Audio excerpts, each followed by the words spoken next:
Hey BookTube, this is the history video of my charity book haul. So I'm going to get into it very quickly because I have a lot of books to go through. I found a ton of history and it makes me very excited and I want to share it all with you. So without further ado, I'll start off with the third Pelican book that I found in my other video of nonfiction that I made. I showed two Pelican books that I found, and this is the third one. So this is a work of history.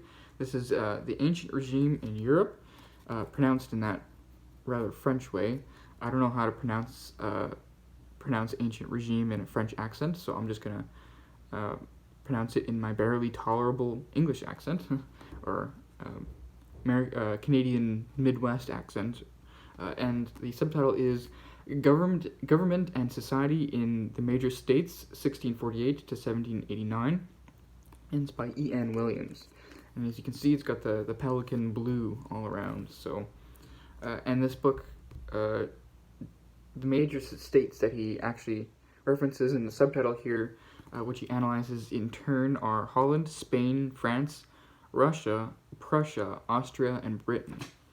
And it's fairly long for a Pelican book, at least from what I know of, from the Pelican histories that I have. Another interesting thing is that the previous author wrote their name on the cover here, which I don't know if that's a normal practice among bookish people, but I know that I don't even write my name in my books, let alone on them, so that's the first book. Then we move on to Peter Ackroyd, who is a popular historian. He has I think 3 or 4 volume history of England, and this is the Tutor volume. It's called Tutors, the history of England from Henry VIII to Elizabeth I, which is not a very long period of history. It's only the 16th century, so that'll be interesting because he devotes a lot of time to that one section in English history, which is no doubt a very pivotal one in English history. And I believe I have the first book of this series as an ebook. I don't know if it tells me the previous volumes, but yeah, this is his Tutor history, which I'm excited to find in a nice paperback. And then we move on to World War II history. This is one of the books that is considered an absolute classic in World War II history writing. This is Timothy Snyder's Bloodlands, and it's Europe between Hitler and Stalin, which is a very bland subtitle. Doesn't really tell you anything about this book, but I know that it's considered a classic of World War II history, and that it's very readable. So, but it's also overturns a lot of preconceived notions about the war, and that's really all I know about it, other than that I'm excited to read it. And also, it was heavily praised because it says named a best book of the year by, and then it just names all these newspapers and whatnot. So that's very well acclaimed history of World War II. And then we move on to American history. This, I think, is the only volume of American history that I found. Actually, no, that's not true. I found one more. This is the American Political Tradition and the Men Who Made It. This is by Richard Hofstadter. And it shows all the lists of the men. It says the Founding Fathers: Thomas Jefferson, Andrew Jackson, John Calhoun, Abraham Lincoln, Wendell Phillips, Grover Cleveland, William Jennings Bryan, Theodore Roosevelt, Woodrow Wilson, Herbert Hoover, and Franklin D. Roosevelt. Yeah, it's an American history book. I don't know if this is a good history book. I seem to recognize the author's name, but I don't really know anything else that he's written. It's got a nice library dust jacket over it, because this book looks fairly old. Or at least beat up, should be the word that I use here. When was this published? 1948, so that is fairly old. And then we move on to more European history. This is Europe in the 16th Century by David Maland, And this is actually a quite nice naked paperback, or naked hardcover, sorry, because you got this image etched into the cover here. It doesn't really continue on the back, but regardless, it's still quite stately, considering how hardcovers are usually made, where if you take off the dust jacket, the book looks like it cost, like, I don't know, $5 to make. But this one is actually quite nice. Quite well designed. It feels nice in the hand. I don't know if this is supposed to be like a textbook. It's not, doesn't look like it, because it says it's part of the series by Macmillan on the history of Europe.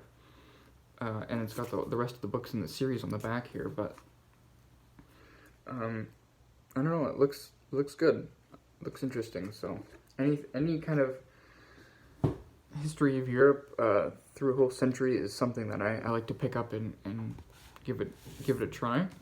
Then we have a very specific history that begins in the Middle Ages, I believe, and this is the Inquisition by Michael Bagent and Richard Lee.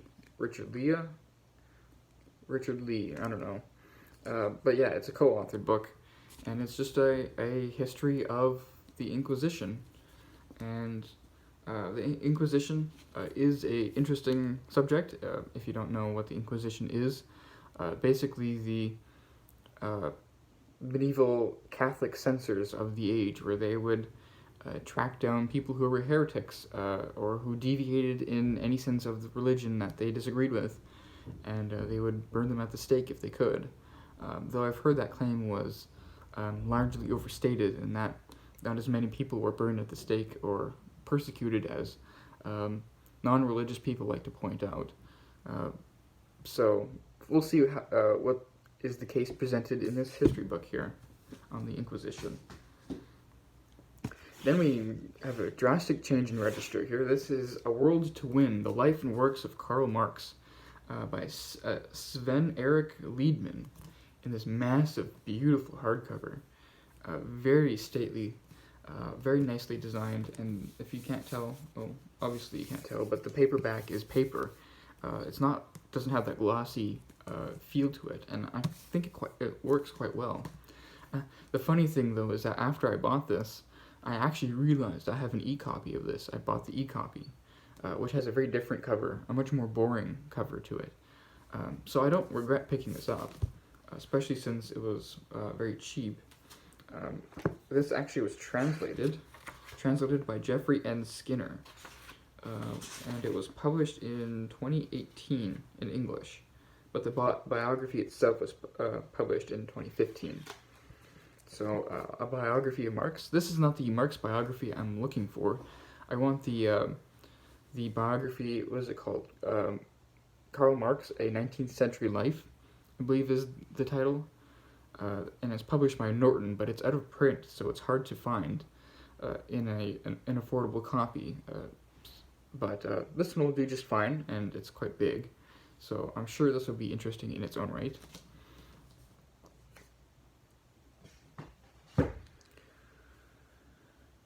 Then we move on to some medieval history. This is Europe in the Middle Ages. This is by Robert S. Hyote and Stanley Chodorow. And it looks like it's a textbook, especially since it's got 3rd edition here. But it's also a naked hardcover with really nice design all around. I mean, look at that. Very nice. And it's got a really nice feel to it. This one does have a glossy feel, which is very unusual for a hardcover. And I don't think this is illustrated throughout. It does have images, but they're not in color. So, for example, we got an image there. Yeah, so it is illustrated, but it's not in color. So you take what you can get. And it's also got a massive map here of Europe. So I'm a sucker for any kind of European medieval history, so I picked this one up. And then this next volume is also medieval history, but it's a double. It's the Worlds of Medieval Europe, 2nd edition by Clifford R. Beckman. And I have this one already, this exact volume, but the crucial difference is that this volume is completely blank, in the sense of it's got no highlights or notes in it. The other volume that I picked up had the first 70 pages or so had a lot of pink neon highlighting, which I thought I could overlook. But when I found this for cheap, I think I paid $4 for this. I was willing to swap this in for that other book. So I'm not entirely sure what I'm going to do with that other volume, but I'm going to be replacing it with this. Though it does have the university stickers on there that you can't get off. That's a fine trade-off for me because it's the words inside that I'll be reading, so that's fine with me. And then we go on to this other stack here. This is the very first New York Review of Books volume that I've ever owned. This is by Edmund Wilson. This is the Finland Station. I've never owned a copy of these before. I know they're quite popular on BookTube. A lot of people have full shelves of these books, but I haven't really had any interest really in them. The only interest I have is their volumes of William Gandis's novels, J.R. and The Recognitions, but they're quite expensive. They're like $40 each, and so I haven't pulled the trigger on them, and I'm kind of hoping to find used copies of them at some point. But I found a used copy of this history book, which I've never actually heard of. I've heard of the author, I think, and I'll just read the little blurb up top here. It says, Edmund Wilson's Magnum Opus, To the Finland Station, is a stirring account of revolutionary politics, people, and ideas from the French Revolution through the Paris Commune to the Bolshevik seizure of power in 1917.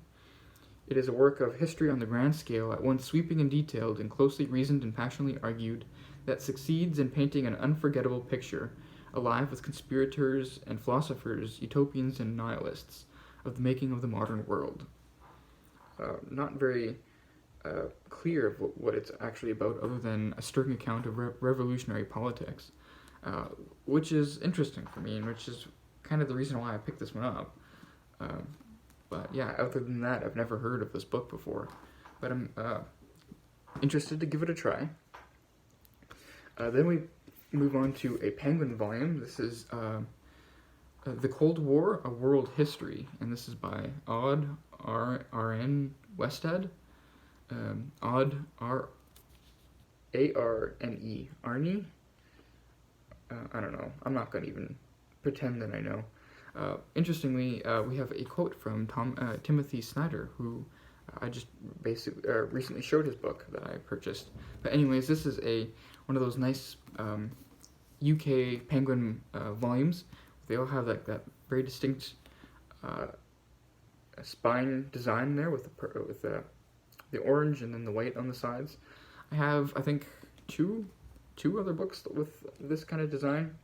But yeah, it's a book I've not actually heard of, but I'm very interested in the Cold War.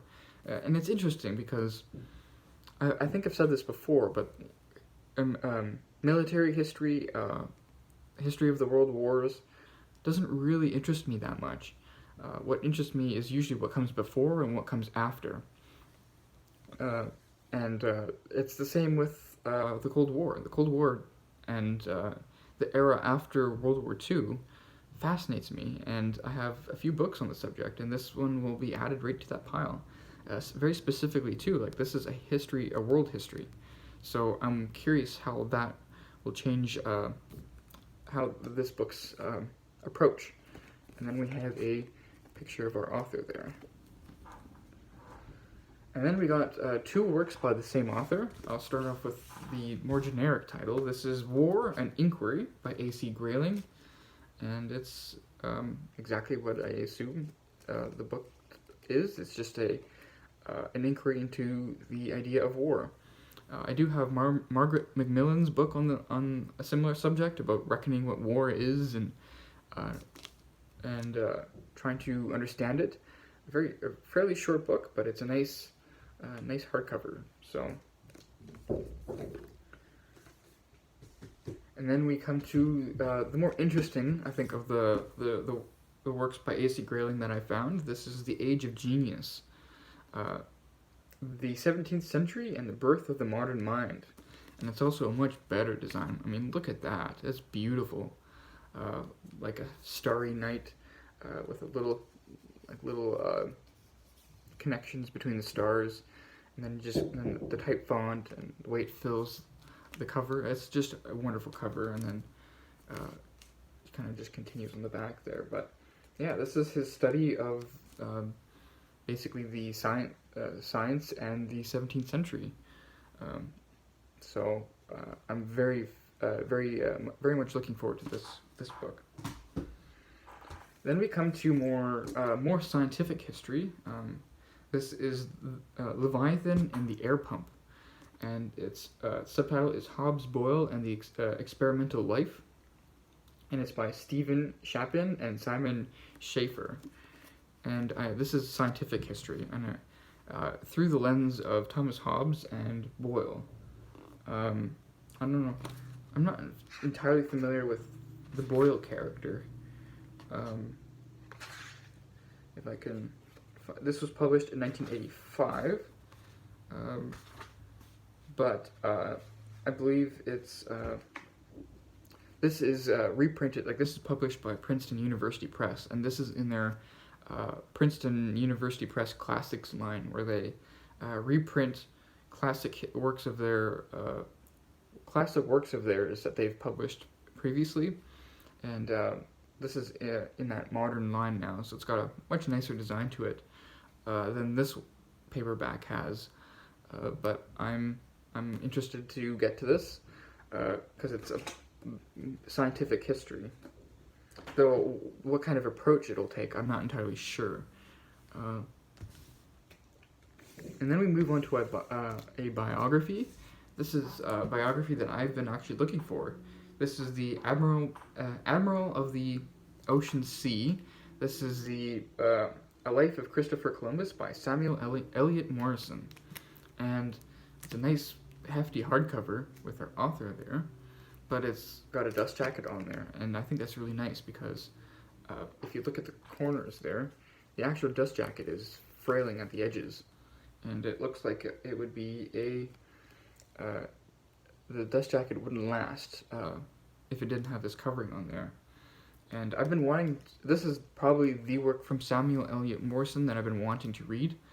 He's mostly a naval historian, which doesn't interest me so much. I do have his one-volume abridgment of the naval history of the United States during World War II, which was like in 11 volumes, and then he made a one-volume abridgment. I do have that. I haven't given it a try yet, but this is the work of his that I've been wanting more so than to read that other volume, so I'm very pleased to find this. Actually, yeah, what is this? This one has little newspaper clippings from the previous owner, which is quite interesting. All having to do with Christopher Columbus. Just two of them here, but that's still pretty cool. And then we move on to a much more popular historian. This is Will and Ariel Durant's The Age of Reason Begins. And this is their volume 7 of their 11-volume series of the history of the Western world, or the story of civilization, sorry, that's the title of their series. And this is their Enlightenment volume, so the study of the Enlightenment. And I have their book on the Renaissance, but then I have the entire series as an ebook. So really, I didn't need to pick this one up, but I would love to have the entire series in hardcover. So I'm not going to care that this is going to take a lot of shelf space, because I would love to have this in this whole series in hardcover.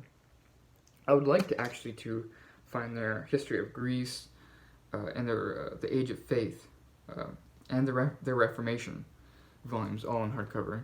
The rest I could probably just read as ebooks, but there's select volumes I would really like. I have the Renaissance one in hardcover already, but And then this one, when was this published? 1961, so this is their Age of Reason. And then we move on to another biography. This is the Unknown Story of Mao. So Mao, an Unknown Story. It's by Young Chang and John Holliday.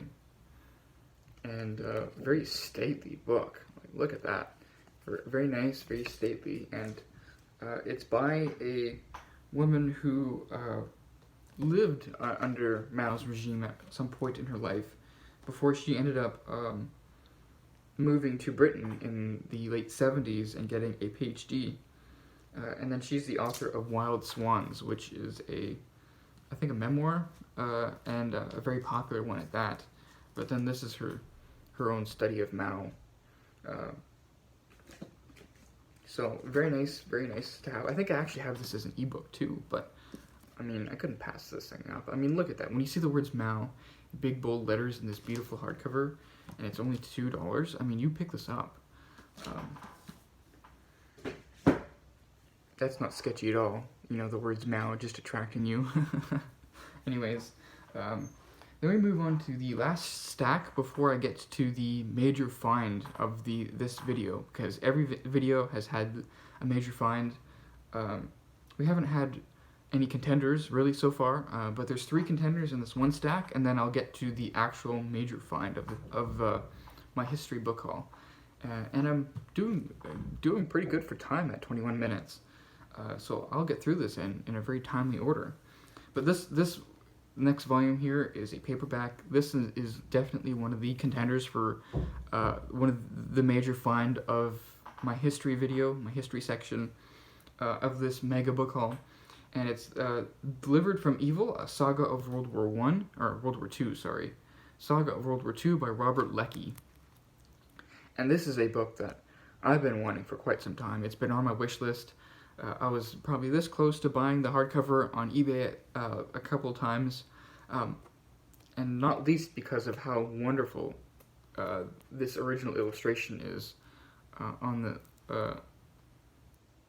this paperback. It's on the hardcover too, I believe, but I mean, look at that. Like, why can't history books have this kind of original artwork on their covers anymore? Instead, it's like a faded photograph, something like that, a photograph. I mean, so I find this just an incredible look. I mean, look at that. Just amazing. And it's very thick, like massive. And what, it's almost 1,000 pages? If you include the index, it is just 1,000, just reaches 1,000 pages. And the print is quite small. I don't know if I'll be able to show that. Yeah, the print is quite small. So that's why I was hoping for a hardcover, because I believe that would hold together a bit more with maybe bigger text, but I'm gonna take what I can get, and like, this is just an incredible find. I'm very pleased with that. Oh, and then my stack of books just fell. I'll pick that up later. Then we come to a little bit of a theme. There's a few themes here, actually. There's 2 themes, and this is the first one. The first one has to do with medicine, and yeah, medicine. So the first one I found is A Brief History of Medicine by Paul Strathern, and the subtitle is From Hippocrates to Gene Therapy. And this is the subject of the history of medicine just fascinates me. It fascinated me before, but recently I read a book that went on to explore the Victorian period, just in I'm not explaining this very well, but it was a book. What's it called? A Lady's Guide to a Victorian Lady's Guide to Sex, Marriage, and something else. I don't remember the entire title or the author, but anyways, it's a short book that like takes you as a guide through the Victorian period, and her chapter on Victorian medicine was just incredible, because it sets your skin on edge when you think of the scientific advancements that we've had in the last 200 years. that have given us so much that we take for granted these days in the realms of medicine. That's just absolutely astonishes the mind, and it dispels any idea of you wanting to live in some kind of past period of some kind of idyllic age, because I certainly would not want to. I'm not giving up my anesthetic or my modern medicine for any kind of time travel into the past. No, thank you, because the subject of medicine. I mean, Hippocrates is in the subtitle, but like the Hippocratic writings were basically the canon of medicine till 200 years ago. Like, it's crazy, and that's over 2,000 years reign of Hippocratic writings dominating our idea of medicine. So a lot of doctors were just making shots in the dark, and a lot of very painful and a lot of blundering mistakes before the age of science really took over and transformed the discipline of medicine. So this is a short history of medicine.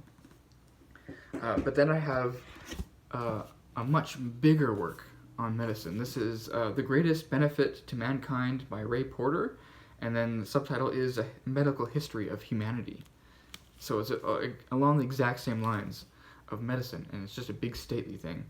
And this is probably 3 times as long as that brief history of medicine. And I recently purchased Ray Porter's 2 of his works. He has a work on British Enlightenment, and then a sort of sequel to that in Little Penguin paperbacks that I purchased online. And so I'm very, very happy to find another Ray Porter book, but also to get it in his History of Medicine in this beautiful hardcover. I mean, look at this thing. Just amazing. What an amazing find. And very gruesome little cover there as they're performing live surgery among a whole bunch of, I guess, students watching the surgery. But yeah, medical history is very much the type of thing that will make your skin crawl, and you'll be very, very thankful for your current age, which is a whole rant for another time, because a lot of the critiques of our current age and the Industrial Revolution and whatnot, and capitalism, don't get me started, because I think it's an imperative to appreciate what you have now, what so many people never had in previous ages. But anyways, that's a digression for another time. The next book is more American history, but of a very particular kind. This is Susan Jacoby's book, The Age of American Unreason. And very bland looking book there. I don't know why it's so bland, but it's also got one of those beautiful dust jacket coverings.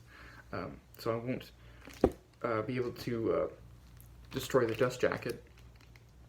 But this is, I think, just a history of unreason, of anti-intellectualism, or anti-rationalist, pseudoscientific or pseudo-intellectualist ideas in America from the time. And this was published in 2008, so you can imagine how this book would be different if it were published today. But regardless, I think this will be an interesting subject to read about.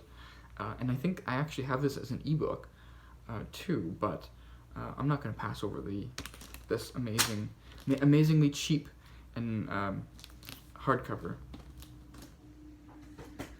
And then we come to the other little vein here, where I have 2 books, 2 books on the same subject. This is The Nature of the Book by Adrian Johns, and the subtitle is Print and Knowledge in the Making. And this is just a study of print culture, I believe, published by Chicago University Press. It says, because we live in a print culture, we take a lot about a book for granted. That it was written by a person named as author and published with the author's consent. That both author and publisher vouch for the information or knowledge it imparts, that it was produced in an edition of many identical copies and is available by whoever wants to buy and read it. And then in this book, this is like a cultural history of printing in early modern England. So a very interesting look at the printing industry, or the book industry, at its earliest conception, or at least early modern conception. And it's a nice hefty thing, and it fits very well with the next book that I want to show, which is the Printing Press as an Agent of Change. This is by Elizabeth Eisenstein, and it says complete in 1 volume. So I believe this was published in 2 volumes, and then this volume is the paperback that includes both of them. And this is by Cambridge University Press, or at least published by Cambridge University Press. And when was this book written? This book was published in 1979. Yeah. So another book on the printing press. Does it explain what it's about? It says the work is a full-scale historical treatment of the advent of printing and its importance as an agent of change. The professor begins by examining the general implications of the shift from script to print, and goes on to examine its part in 3 of the major movements of early modern times: the Renaissance, the Reformation, and the rise of modern science. So that's fascinating in its own right. How something that people don't usually think about, such as the technology of the printing press, how that is like this underground pillar of these ages of the Renaissance, the Reformation, and the rise of modern science. Because if works couldn't be distributed freely and as widely as they could with a printing press, then maybe you wouldn't have the drastic spread of ideas as you would otherwise, because having a whole bunch of monks writing by hand is not a way to spread ideas very quickly. And then we come to probably the biggest contender for the greatest find of this video, but it's not the greatest find. It's the strongest competitor, but it's not the greatest find. And it's this book called Alexander the Great. And when I saw this title just sitting there among the books, I did not know what it could be about. I thought maybe it was like a National Geographic book on Alexander the Great with a whole bunch of illustrations and whatnot. Because there's no publisher decal here, there's no author.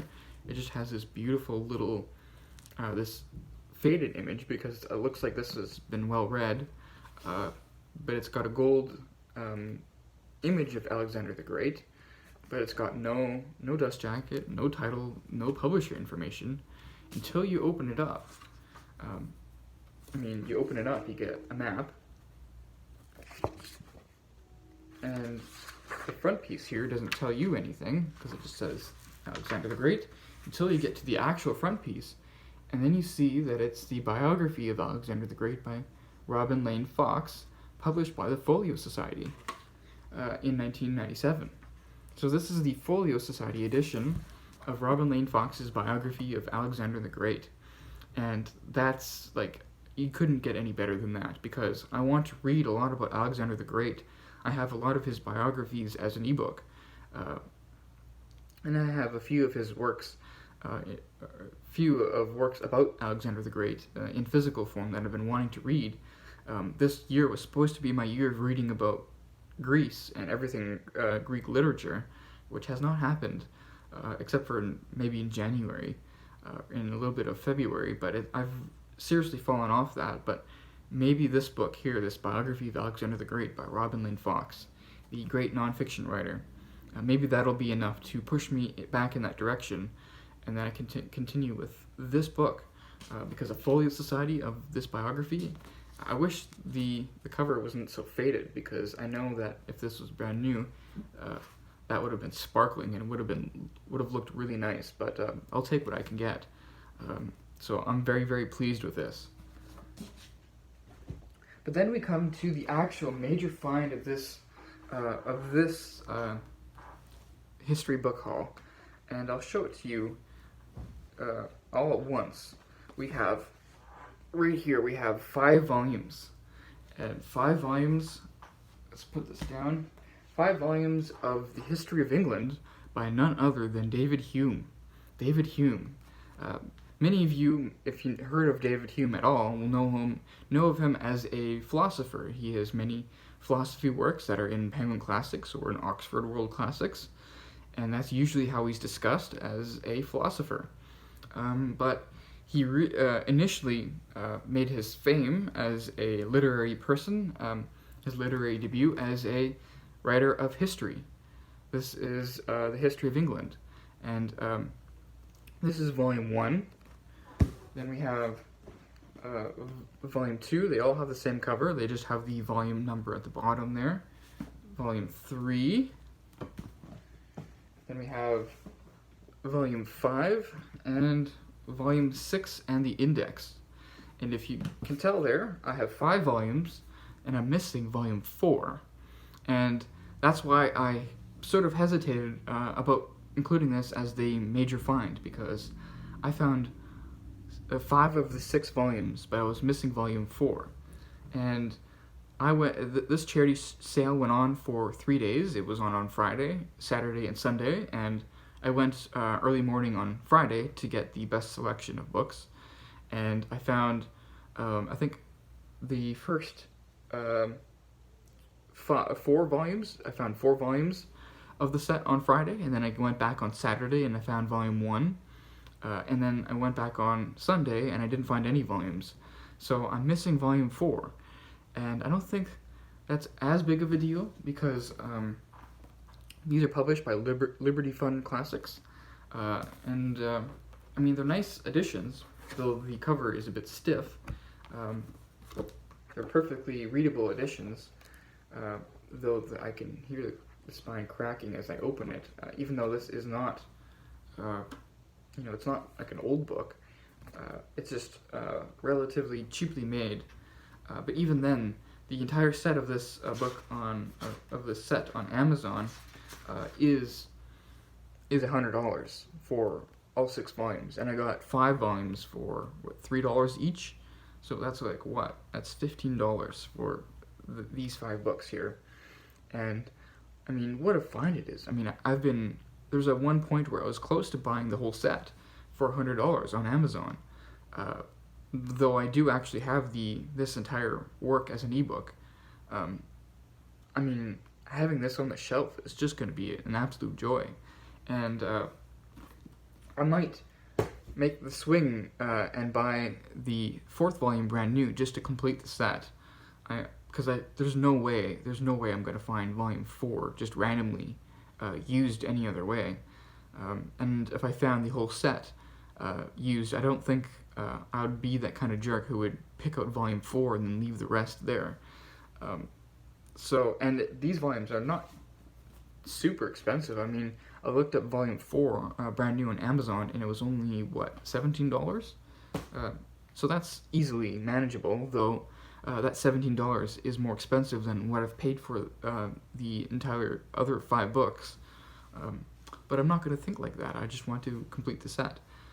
So I'll give that a thought, and I probably won't be buying books anytime soon, though, since this mega book haul. But that was my history video, and I hope you enjoyed it.